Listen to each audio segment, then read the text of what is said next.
सबसे पहले बिहार के जाने माने मैथमेटिशियन प्रोफेसर आर.पी. सिंह की तरफ से मैं ईश्वर से प्रार्थना करता हूं कि कोरोना जल्द से जल्द खत्म हो, जिससे कि मैं विद्यार्थियों से रूबरू हो सकूं। आज ऑनलाइन का जमाना आ गया, मजबूरी में या जैसे भी कह लें, मेरा नाम ही काफी है पूरे बिहार में। आप किसी भी स्थान पर मेरे मेरे बारे में जाकर पूछेंगे, मैथमेटिक्स के लिए जब किसी से पूछा जाएगा तो प्रोफेसर आर.पी. सिंह का नाम सर्वप्रथम आएगा। उसका कुछ कारण है, मैं कभी भी इस चीज को पेशा के रूप में नहीं लिया। मैं बच्चों से जितना तहे दिल से प्यार करता हूं वो किसी के यहाँ संभव नहीं। जब मैं 12 का लास्ट क्लास करता हूं तो मैं सारे बच्चों से मैं ये पूछता हूं कि बेटा जो भी ओपिनियंस तुमको मेरे बारे में लिखना है वो बिल्कुल चिट्ठी के रूप में लिख के दो। वो सारे विद्यार्थी लिखे, ये सबसे पहला लाइन उनका ये होता है कि आई लव यू बाबा। लोग मुझे प्यार से बाबा बोलते हैं पूरे बिहार में। दूसरा लाइन ये लिखता है कि माय डियर डार्लिंग सर। जो भी कोई सुनते हैं दूसरे व्यक्ति, उनको ये ताजुब लगता है कि आखिर इतना प्रेम मिलता कैसे है। ये प्रेम मिलने का एक ही कारण है, बेहतर ढंग से पढ़ाना, बेहतर व्यवहार रखना। मैं तो सबको ये बोलता हूं कि इसको पेशा नहीं बनाइए, बच्चों से तहे दिल से प्रेम कीजिए, तहे दिल से पढ़ाइए। सारे विद्यार्थी को बोलता हूं कि पहले क्लास करो फिर विश्वास करो। आप सुनते हैं प्रचार में ना कि पहले इस्तेमाल कीजिए फिर विश्वास कीजिए। उसी ढंग से मैं इस चीज को मैं बोलता हूं कि पहले क्लास कीजिए फिर विश्वास कीजिए। और सारे विद्यार्थी बोलते हैं कोई के न पढ़िया चक्कर में, कोई नहीं खे टक्कर में। और आज के तारीख में मैं करीब करीब 30 वर्षों से ऊपर से ही मैं इस चीज को कर रहा हूं और लगभग मैं डबल सेंचुरी IIT NIT के लिए मैं कर चुका हूं। इस चीज को सारे लोग जानते हैं। अभी मैं कुछ ऐसा चीज बताऊंगा जो 11 12 दोनों में आवश्यक होगा, जिससे सेट का नाम सब लोग जानते हैं। लेकिन ये बहुत डिफिकल्ट चीज है, ये साधारण चीज नहीं है। ये 11 12 दोनों में होता है। जैसे सेट के परिभाषा को तो सब लोग जानते हैं, लेकिन उसका एक्चुअल मीनिंग क्या है वो सबको पता नहीं। उसको बिल्कुल लोग रटा देते हैं, जो उचित नहीं होगा। 11 12 में सेट एक कॉमन टॉपिक है, जैसे उसके कुछ डेफिनेशंस हैं, कुछ रिलेशंस, फंक्शन, बाइनरी ऑपरेशन। ताजुब तो ये लगता है कि इस टॉपिक को बहुत लोग बिल्कुल छोड़ देते हैं, लेकिन जब आप किताब को उल्टेंगे, एनसीईआरटी को पलट के देखेंगे तो इसी चैप्टर से मुलाकात होती है। और टीचर्स क्या बोलते हैं कि ये चीज छोटा है, और छोटा कुछ बड़ा कुछ होता नहीं, आवश्यकता सबकी होती है। अब सब लोग जानते हैं कि कोई टॉपिक या बड़ा हो या छोटा, टॉपिक टॉपिक होता है। जिस ढंग से मछली को पानी के बिना रहना मुश्किल होता है, वैसे सारे विद्यार्थी ये बोलते हैं कि सर आपके बिना मेरा जिंदगी नहीं कट सकता। जब मैं लास्ट क्लास करता हूं तो मैं बोलता है देखो बेटा, मरना तो सबको सत्य है, हमें भी मरना पड़ेगा। तो सारे विद्यार्थी नहीं सर ये गलत मत बोलिए, आपको मरना नहीं होगा। इसका मतलब ये प्रेम के चलते ऐसा होता है। अब मैं आप लोगों को एक छोटा सा टॉपिक सेट क्या है मैं तुमको आप लोगों को बताने जा रहा हूं।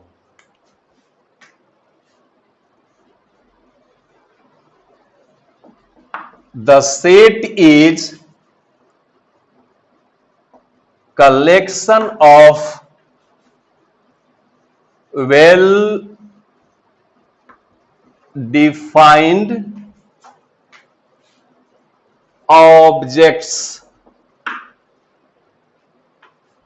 A well defined बहुतों को पता नहीं, कलेक्शन के बारे में सब लोग जानते हैं, ऑब्जेक्ट के बारे में भी सब लोग जानते हैं, लेकिन what is the actual meaning of well defined वे नहीं जानते। उसको हिंदी में लोग बोलते हैं सुनिश्चित, लेकिन ऐसे काम चलता नहीं है। कलेक्शन कुछ भी हो सकता है, जैसे स्टूडेंट्स का कलेक्शन, हीरोइंस का कलेक्शन, जानवर का कलेक्शन, लेकिन सारे कलेक्शन सेट नहीं हो सकते। बिकॉज कुछ ऐसे कलेक्शन हैं जो वेल डिफाइंड नहीं है, और उसी वेल डिफाइंड को समझने की जरूरत है। जैसे मैं लिखता हूं the collection of all people of India. यह सेट है, यह सेट है बिकॉज यह वेल डिफाइंड है।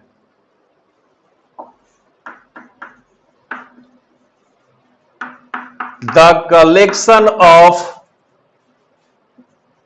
all the heroines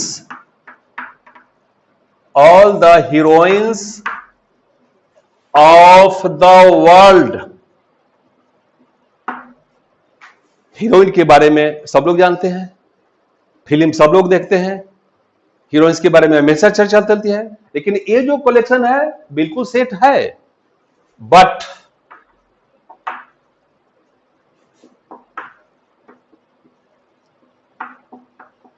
the collection of the best heroine of the world, it is not set।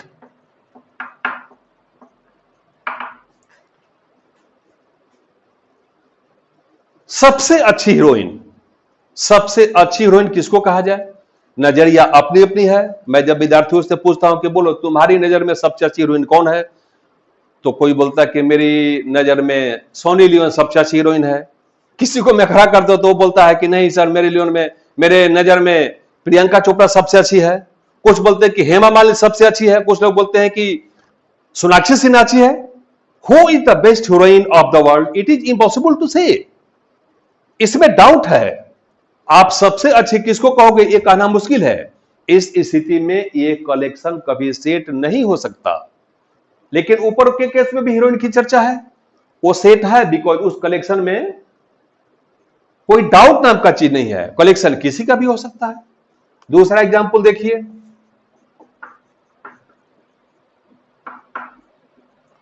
The collection of all the mathematicians of Bihar, एक collection set है, but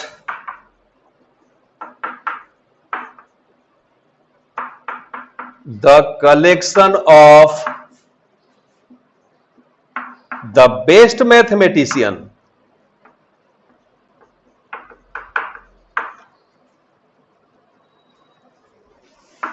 of Bihar, it is not a set। जितने भी teachers हैं mathematics के, वे सब लोग बोलते हैं कि मैं सबसे अच्छा पढ़ाता हूं, वो भी मैं सबसे अच्छा पढ़ाता हूं, लेकिन सबसे अच्छा कहना मुश्किल होगा। बिहार के जितने भी विद्यार्थी हैं, क्या सारे विद्यार्थी मेरे यहां पढ़ने आते हैं? नहीं। जो मेरे यहां आते हैं वैसे नहीं, आरपी सर सबसे अच्छे हैं क्योंकि वो मेरे बारे में जानते हैं, लेकिन सबसे अच्छा कौन ये कहना बिल्कुल मुश्किल होगा, इसलिए कभी भी सेट नहीं हो सकता। और मैं तीसरा एग्जाम्पल देता हूं आप लोगों को,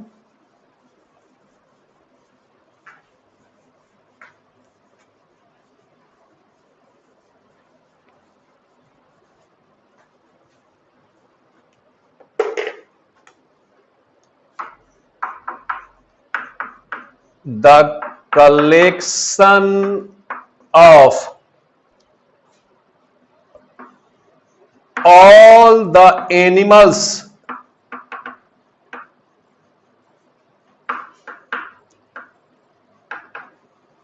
of the world। यहां कलेक्शन एनिमल्स का है, जानवर के बारे में बहुत बताने की जरूरत नहीं। सांप, बिल्ली, शेर, चीता, हाथी, कुत्ता, ये सभी जानवर एनिमल्स हैं। इन सबों का कलेक्शन है, but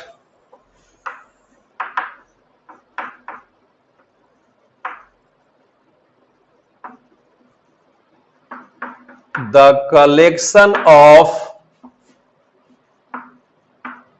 the most dangerous animals of the world, it is not a set। ये जो वर्ड आप देख रहे हैं, मोस्ट डेंजरस, सबसे खतरनाक जानवर किसको कहा जाए? किसी से मैं पूछता हूं तो वो बोलता है कि सांप सबसे खतरनाक है, कोई बोलते हैं कि कुत्ता सबसे खतरनाक है, कोई बोलते हैं कि हाथी सबसे खतरनाक है, कोई बोलते हैं कि शेर सबसे खतरनाक है। आदमी का नजरिया अपना अपना है। सपोज कीजिए कि आप क्लास से निकल के बाहर जा रहे हो और रास्ते में कुत्ता मिला और एक कोबरा मिला। मैं आपसे पूछना चाहूंगा कि दोनों में खतरनाक कौन है? आप बोले कि कोबरा खतरनाक है, लेकिन संजोग यह है कि कोबरा बिल्कुल अलग से निकल गया और कुत्ता आपको काट लिया। उस समय आप खतरनाक किसको कहेंगे? अब लेकिन नहीं, कुत्ता ज्यादा खतरनाक है। तो सबसे खतरनाक कौन, ये कहना मुश्किल होता है। इसलिए मैं उम्मीद करता हूं कि आपको अभी वेल डिफाइंड का क्लियर मीनिंग स्पष्ट हो गया होगा। आगे मैं कुछ डेफिनेशंस की तरफ चलता हूं, जिसके बारे में जो एग्जाम्पल्स दिए जाएंगे वे आपको हैरान कर देंगे, बिकॉज वो एग्जाम्पल आपकी किताब से बिल्कुल हट करके होगा।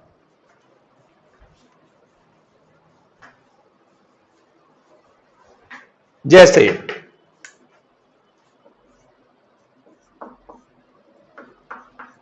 Equal set,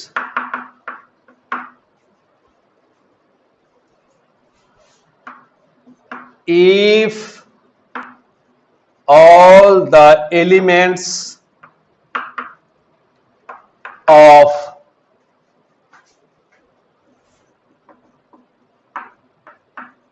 given sets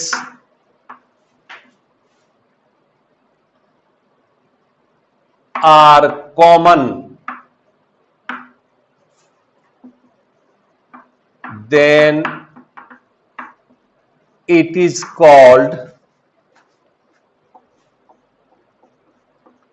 equal sets. जैसे सेट ए बराबर 1 2 3,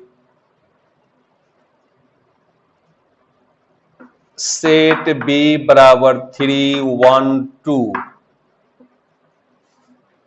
आप देख रहे हैं सभी लोग, दोनों में जो एलिमेंट है सिर्फ इधर से उधर है। जो ए में है वही बी में है। इस स्थिति में आप ए और बी को इक्वल सेट कहेंगे। एलिमेंट्स कुछ भी हो सकते हैं। दूसरा एग्जांपल, सेट ए बराबर A B C D, alphabet के एलिमेंट्स लिए गए। सेट बी बराबर B C A D, A और बी आपस में बराबर होंगे बिकॉज दोनों सेट के सारे एलिमेंट्स कॉमन हैं। अब एक ऐसा एग्जांपल जो आपको थोड़ी देर के लिए हैरान कर देगा, सोचने पर मजबूर हो जाएंगे कि आखिर क्या बोले। आप सबों ने कुत्ता का नाम सुना होगा, आप सबों ने भगवान का नाम सुना होगा। कोई व्यक्ति यह बोले कि कुत्ता और भगवान बराबर होते हैं, अगर यह बात घर में अगर गलती से भी बोल दिए, पिटाई के अलावा और कुछ नहीं मिलेगा। लेकिन सेठ की भाषा में बोथ आर इक्वल। जैसे सेट ए बराबर GOD, जिसको आप गॉड कहेंगे। सेट बी बराबर DOG, जिसको आप डॉग कहेंगे। बट ए और बी आपस में बराबर है बिकॉज जो एलिमेंट्स ए में है वही एलिमेंट्स बी में है। अब मैं आपको एक ऐसे डिवीजन की तरफ ले चलता हूं जिसकी आवश्यकता आपके लाइफ के हर क्षेत्र में है, उसको आप जानते नहीं हो। जैसे subset and superset. Subset actually junior का नाम है और सुपरसेट एक्चुअली सीनियर का नाम है। ऐसा चीज आप किताब में खोजेंगे नहीं मिलेगा, मेरे समझने का तरीका है। If all the elements of set A are in set B, then A is called subset of B and B is called superset of A। Examples के लिए तैयार हो जाइए। जैसे सेट ए बराबर 1 2 3, इसमें 3 एलिमेंट्स हैं। सेट बी बराबर 1 2 3 4, इसमें 4 एलिमेंट है। ए के सारी एलिमेंट्स बी में हैं और बी में एक एलिमेंट 4 है जो ए में नहीं है। So A is subset of B and B is superset of A। यहां तक मैं उम्मीद करता हूं कि ये चीज आपको सब लोग बताएंगे, लेकिन एक ऐसा एग्जाम्पल बच्चों जो तुम्हारे सामने मैं अभी पेश करूंगा, ये किताब में मत खोजिएगा, ये अपना एग्जाम्पल है। और जैसे मैं इस एग्जाम्पल को रखूंगा, जो भी बॉयज कैंडिडेट्स होंगे और जो गर्ल्स कैंडिडेट होंगे, ये आपस में पक्षपात करेंगे। मैं तुरंत उसको लिखने जा रहा हूं।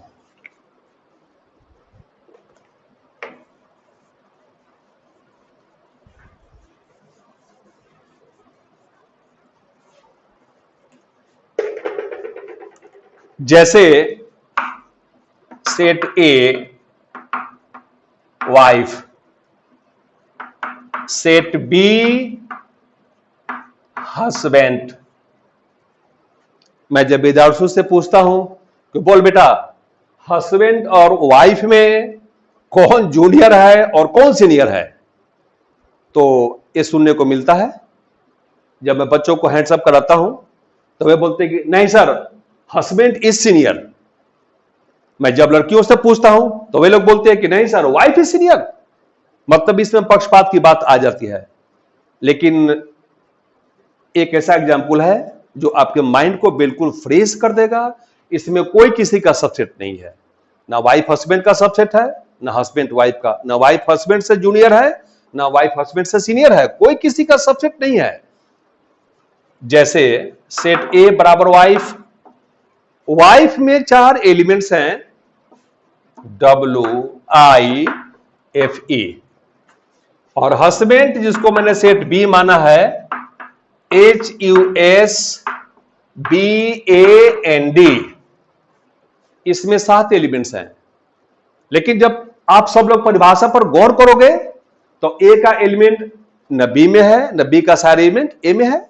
मतलब ए बी का सबसेट नहीं है और बी भी ए का सबसेट नहीं है। इसका मतलब ए is not subset of B and B is not subset of A।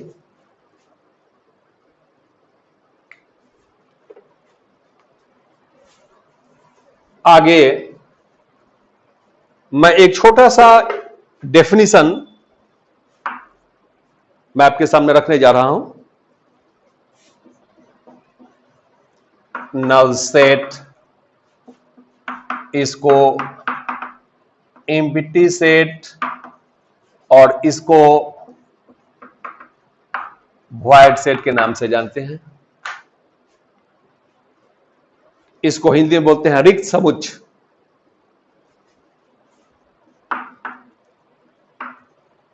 If there is no any element in a set, then it is called null set।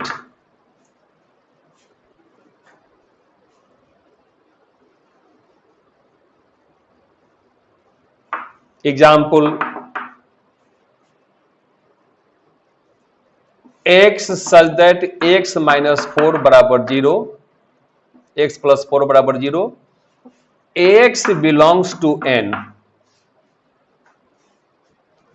x plus 4 बराबर 0, इसका मतलब है x बराबर -4 and -4 does not belong to n।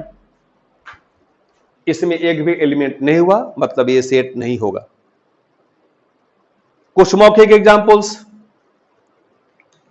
एक दिन रात में 24 घंटे होते हैं। मैं आपसे पूछना चाहता हूं कि आप वैसे विद्यार्थियों के कलेक्शन को बताइए जो एक दिन रात में 24 घंटा से ज्यादा पढ़ते हैं। ये कभी संभव नहीं। ये नल सेट का एग्जाम्पल है। जब आप स्कूल की शिक्षा खत्म करते हो तो कॉलेज में चले जाते हो। कॉलेज हो या स्कूल हो, उसमें एजुकेशन दो तरह के हैं।